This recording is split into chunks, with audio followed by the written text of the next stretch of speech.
সামনে বাংলাদেশে আমাদের জন্য ভয়াবহ সে আরেকটা সিপাহী বিপ্লবের করুণ প্রতি অপেক্ষা করছে। আপনারা অনেকে ভাবতেছেন এইটাও কি সম্ভব? জামাতের ভাইয়েরা অনেকে বুঝে না, বলে কি করে সম্ভব? মনে করাই দেই, শহীদ নিজামী মুজাহিদ সাহেবেরা মন্ত্রী হিসাবে সর্বশেষ যখন সম্ভবত 2006 বা 2007 মন্ত্রী ছিলেন, বলেন তো তার কয় বছর পর তাদেরকে ফাঁসি দেওয়া হইল? 10 বছরও লাগে নাই।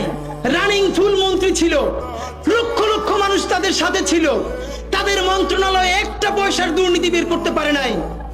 10 বছরের মধ্যে মন্ত্রিত্বের পর তাদেরকে ফাঁসি দেওয়া শুধু হয় নাই, তাদের সন্তানরা তাদের জানাজাটা পর্যন্ত পড়তে পারে নাই। সংখ্যা দিয়ে হয় না ভাই, কোটি কোটি মানুষ দিয়ে সবকিছু হয় না। আজকে আপনারা প্রথম আলোর বিরুদ্ধে বলেন, এই যে আসার সময় বলতেছিলাম শায়েক রে, প্রথম আলোর প্যারালাল কাছাকাছি একটা পত্রিকা কি আমরা দাঁড় করাইতে পারছি? অনেকে বলে আমার দেশের কথা, আজকে শুধু বলি পরশু জানলাম প্রথম আলোর 10 ভাগের 1 ভাগ বিনিয়োগ এবং আর্থিক সংগতি আমার দেশের নাই। 5 কোটি টাকা হইলে আমার দেশে একটা নতুন প্রেস কিনতে পারে, তাইলে পত্রিকাটা ঠিক মতো ছাপাইতে পারে, ভাড়া লাগে না, সেই টাকাটাও তাদের নাই। ভাই, ভালোবাসা দিয়া পয়সার কাজ হয় না। 50,000 টাকা যে এই লোকটার স্যালারি, এই কাজ যদি 20,000 টাকা দিয়ে করাইতে চান, কোনদিন 50,000 টাকা রিপোর্ট এবং স্কিল আপনি পাবেন না। ওই 50,000 টাকাই লাগবে। মানুষ মাগনা কাটে 3 দিন, একজনকে দাওয়াত খাওয়ায় 2 দিন 3 দিন, তারপরে আর চলে না। আমাদের আর্থিক যোগ্যতা অর্জন করতে হবে। আমাদের অনেকগুলো প্রতিষ্ঠান লাগবে, একটা প্রতিষ্ঠান না। আমাদের ভাইদের সমস্যা কি জানেন?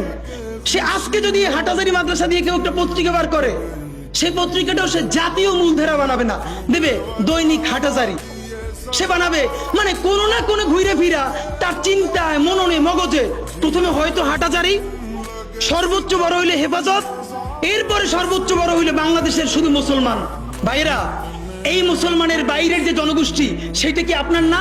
আপনি ভাবেন এই দেশের আপনি প্রধানমন্ত্রী, তারপরে ভাবেন আপনার জনগোষ্ঠী কারা, আপনি সেরকম চিন্তা করেন। সুতরাং আমি কথায় অনেক ভুলভ্রান্তি বলতে পারি, কিন্তু বিশ্বাস করেন আমার কলিজা চিল্লেও আপনারা শুধু যেটা পাবেন সেটা হইল আমি চক্ষু বন্ধ করে দেখতে পাই। আমরা যদি যোগ্যতা নিয়ে 5-10 বছরের মধ্যে দাঁড়াইতে না পারি, এই ভিডিও, এই ছবি, এই শহীদ পরিবার, এই আহত, এদের জীবন তো শেষ।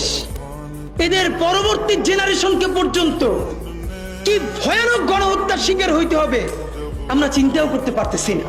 সুতরাং বাংলাদেশের স্বাধীনতার সার্বভৌমত্ব, বাংলাদেশের ইসলাম এবং মুসলমানকে বাঁচাইতে হইলে আমাদেরকে তুমুল যোগ্যতা অর্জন করতে হবে। এই মাদ্রাসা শিক্ষিত জনগোষ্ঠীর মধ্যে হাজার হাজার ছেলে লাগবে যারা সিএনএ